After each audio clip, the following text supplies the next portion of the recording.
What's happening, guys? Welcome back to the channel and welcome back to the vlog. If you are new here, my name is John and I do pretty much everything F30 BMW, from coding to reviews to tutorials to DIYs.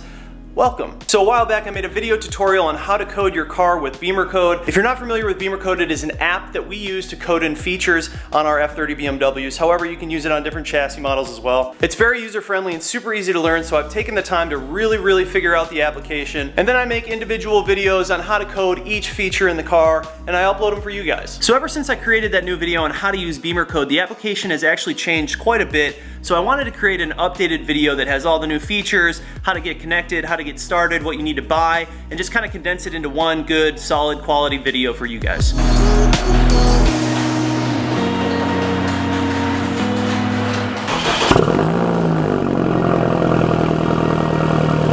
That startup just never gets old. So you guys, I want to preface this video and quick say that Bimmercode is a coding app for your car. However, it's important for you guys to understand that if you are uncomfortable with making these kind of changes or coding features to your car, definitely consult someone who knows what they're doing, have a shop do it for you. The last thing I want to have happen is you guys go into coding and you mess something up internally in the car. So Bimmercode does a really good job on splitting the items up based on what is very difficult to code and what is very easy. They've actually expedited that and brought a lot of the things to the main page that you guys can feel comfortable coding effortlessly. I highly recommend that you guys stick to the main pages of Bimmercode and don't dive into the expert mode too much, because there's a reason that Bimmercode made certain coding features much more accessible than the others. Just like you, they don't want you screwing up your vehicle.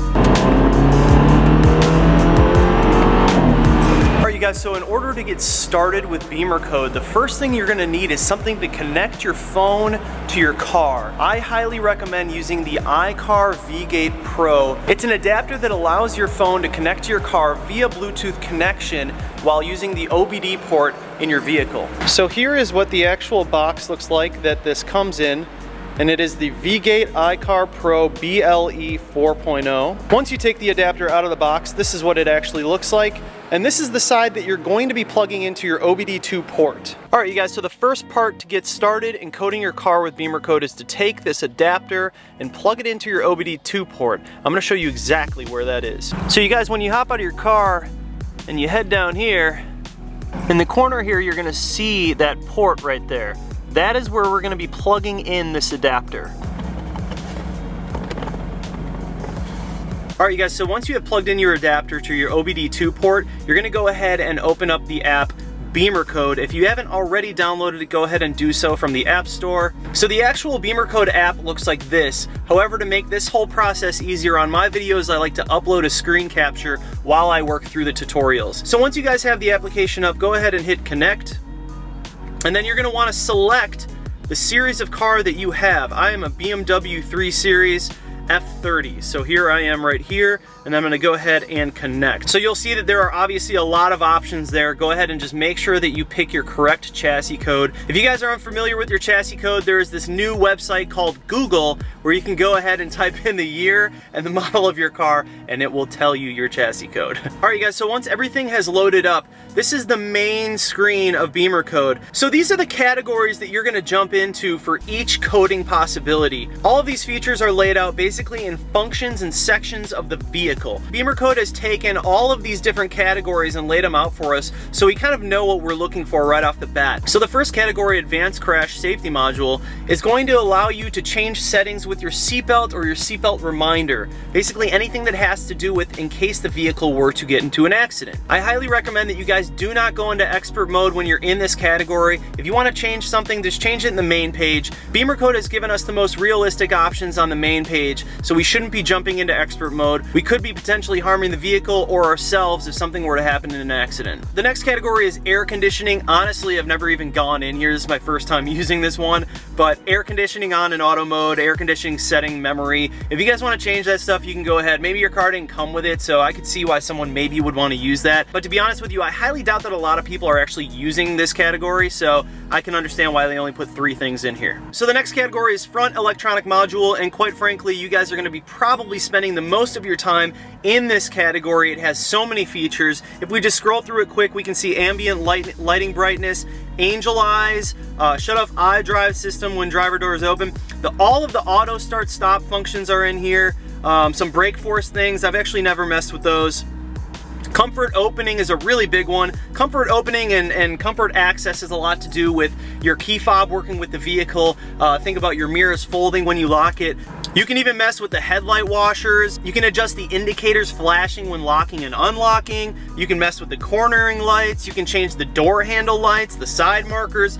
There are so many things that you can do right here in this menu. You guys are honestly going to be using this a lot. Even one of the bigger ones that I love is steering wheel with paddles retrofit. When I actually retrofitted my steering wheel, I had to code in the paddles, and now Bimmercode has placed that on the front page. Thank you, Bimmercode. That makes my life so much easier. You can even change the temperature levels on the seats. You can change the welcoming light. So there you go, guys. The front electronic module is a big one. You guys are probably going to be spending a lot of time in that, but just like any of the other categories, I highly suggest you don't go into expert mode. Bimmercode has taken the time to put the things that they think we should be coding on the main page. I wouldn't be messing with your car further than that. All right, you guys, so the next category is head unit. You are going to find some really awesome stuff in here. So if you look here, you have a few different options. You have pressure and temperature and tire pressure monitor, which I absolutely love. I like having that on my screen so I can see what the tires are at all the time. It kind of allows me to nerd out as to what's going on with my tires. The next one that I absolutely love is sport displays. Unfortunately, my car is not functional as sport displays, but I've seen it in cars that are functional and it looks really cool. Video in motion. If you guys have a video player in your car, this allows you to drive and have the video play at the same time. Crucial. The next category is the instrument cluster. Let's go ahead and hop into that one. So in the instrument cluster, you got a few things here. The first one that I noticed is the digital speed in the board computer, which also I coded, and I absolutely love it.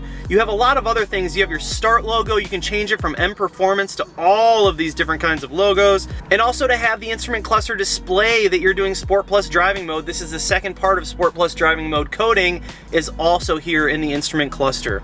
The next one, you guys, is integrated chassis management. So in this category, any of you who have ever been interested in adding Sport Plus driving mode to your car, this is the first step to doing that. You'll see integrated chassis management, the third one down, Sport Plus driving mode, 1 of 2. The second one was just back in that instrument cluster category, but the first one is going to be right here. You'll see 2 other subcategories here, active cruise control, default distance. I haven't really messed with that. And start in eco mode, absolutely not. I am not starting my car in eco mode. We have that not active. Let's go ahead and hop back to the main page. The next one is the rear electronic module. So the rear electronic module has a bunch of different options. The first one is the brake force display flashing frequency, which I actually have not messed with, but I think I might down the road. One of the big ones was the daytime running lights in the rear. I did a video recently on that one because I just got the LCI taillights and they look so good. I want them to be on all the time, so I activated that. And then if you scroll through here, you're gonna see a bunch of other stuff, some PDC things that you can change, rear view camera, tailgate monitoring, rear fog lights, reverse lights, license plate, all sorts of stuff. This is another one of those categories where you're probably going to be spending a little more time. However, I do not suggest going into expert mode. Like I said before, Bimmercode has put everything that you need right here on the main page. So the next category is roof function center alarm system. Let's go ahead and bring that up. So in this category, we just have a few options. The alarm sound, you can actually go into the alarm and change the actual sound from Europe to Great Britain to USA. I just left mine on USA. I haven't really messed with it. Maybe that's something that I'll do down the road. And then also you can change the volume, frequency, and duration of the sound. So the next category is the seat module driver.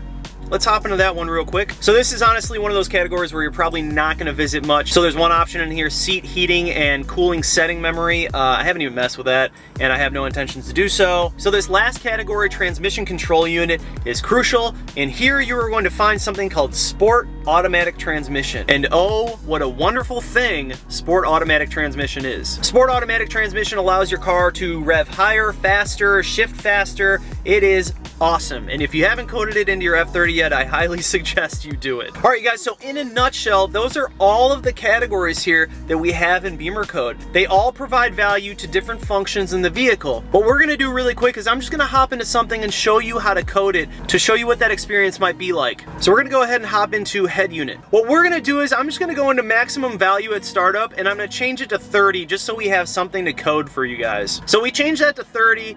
And then if you look at the top right, you guys, it says code. We're gonna go ahead and hit code. Start coding. So what's gonna happen is your car is going to code that and then it's going to reset the ECU in the vehicle. You saw that screen just turned off, so it is resetting the ECU and recoding the car for you. Now, if you are doing something in like the transmission unit or the front electronic module, the car will actually turn off and restart, and you might see some warning lights. Don't worry about those, it's perfectly normal. This is what happens when you're recoding your car and resetting the ECU. All right, you guys, so we are good now. It says coding completed. The coding of the ECU completed is successfully, yada, yada, yada. All right, great. Something else that's really important for you guys to understand, in the bottom right, you're gonna see something that says backups. Let's say I just coded something and I didn't like it, or let's say I coded something and something was acting weird with my car. Bimmercode creates individual backups of every time that you've coded your car. If you look through here, I have a bunch of them. I've coded my car a ton of times. But I have had to rely on that backup a few times because something has acted weird or I just didn't like the new function. So let's just pretend that that last thing I coded, I hate it. I absolutely hate it. I wanna go back, done. Let's code it back. We just start coding from the backup and the car takes care of the rest. All right, you guys, so once you're done coding, you can go ahead at the bottom and hit disconnect. And that pretty much wraps up the tutorial for coding your car with Bimmercode. So once you finish all of your desired coding, go ahead and remove the adapter from the OBD2 port. We don't want to keep that in there anymore. So it's also important to note that you can code the car while it's on or in accessory mode. I prefer to code the car while it's actually running, so I'm not draining the battery. The car is recharging the battery as I'm coding. All right, you guys, so that wraps up the tutorial for using Bimmercode with your F30 BMW. However, you can use it with a bunch of other chassis models. I highly suggest you guys check it out. It is a really fun function to use on your car because you can customize the experience of driving your own BMW. Bimmercode is free to download from the App Store. However, you do have to pay $26 in order to code any features into your car. It does have a demo setting if you want to try it out, maybe see how you like the interface before you go ahead and purchase it for $26. But honestly, a one-time purchase of $26 is totally worth it. The iCar Vgate Pro is $28 from Amazon. I'm gonna put a link down in the description to where you can get yours.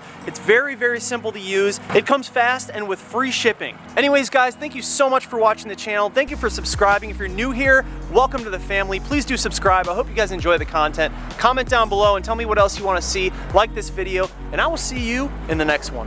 Peace.